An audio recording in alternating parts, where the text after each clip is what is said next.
Welcome back to another episode of the Blind Grilling Experience. My name is Chris Peltz. I am the most interesting griller in the world. And I've got my buddy Samson down here with me today as well.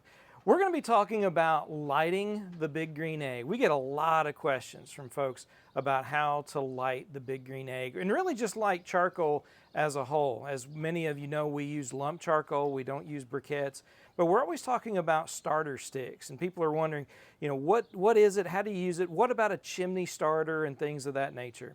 Well, usually chimney starters are fine, first of all. Chimney starters work great. The big green egg kind of, just in its own design, works and acts like a chimney starter within itself. One of the first things we do when we're going to light up our grill is we're going to open up the bottom vent. And then we're going to open up our top vent as well. Now, I've already pulled out the cooking grate, and we've already got some charcoal down here in our big green egg, and that's what we're going to be lighting. And if you ever, if you wanted to add wood, you can do that now, or you can do it later, it doesn't matter. But right here, what I've got is about a 6-inch long little rectangle that is a starter stick. I believe it is made simply out of some type of cardboard with a accelerant that's on it, but it's not a lighter fluid. It has no smell. There's nothing that is going to influence flavor, taste, or anything like that. You can buy these. Sometimes they are referred to as tumbleweed starters. Sometimes they're referred to, they come in blocks or bricks, like the Big Green Egg brand.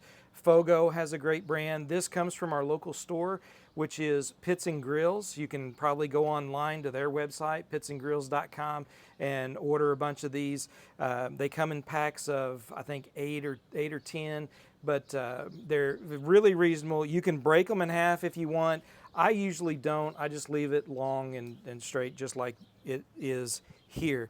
And what you want to do is you want to put this down into your charcoal. So just kind of use a hand and right in the center. Now, there's all kinds of ways that folks, will talk about whether you light one side or another, whether you're lighting in the back and in the front, or maybe multiple spots. But if you're someone who's blind or visually impaired, right now, you just want to get it lit, and that's your goal. And so this is what we're talking about. So as you bury that into your charcoal, you want to keep your left hand on that stick so you know where it is. And then I've got a what they call a candlestick lighter, a grill lighter. It's got kind of a long end on it so the flame comes out well away from your hand. But what you want to do is you want to line this up, and using both your hands, using your left hand on your starter stick or your cube or your tumbleweed starter, put the end of that lighter where the flame's going to come out right up against that stick. Once you have it there, you cup your left hand over that starter stick and maybe raise it just a little bit.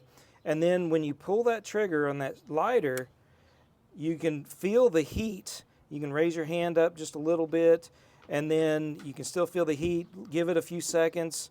Let go of the lighter, turn it off, put your hand back over, and if you still feel the flame, which I do, so it's lit, so that worked pretty well, then that's the best and easiest way really to light your grill and get that going. You can then, if you have a controller like a Flame Boss, get it connected and set up. Otherwise, you can just simply leave the lid open and let this go for about 5 to 10 minutes. You can, in fact, go ahead and put your cooking grate right back in over that fire while it's getting started. And as long as that top vent and bottom vent are open, you can close the lid and you can monitor the temp. I'll be hooking up a Flame Boss so I can keep track and know when it's at the temp that I want it to be at. But that's really all it takes to light this lump charcoal. It's super simple, easy to control with the vents, and getting any grill started really is as simple as that. You don't have to worry about lighter fluid, all the nasty smell and taste that might leave behind or influence with your food. And so look for those starter sticks, try the lump charcoal, and shoot us an email, info@blindgrilling.com, and let us know what you think. Until next time, remember, if you're looking, you ain't cooking.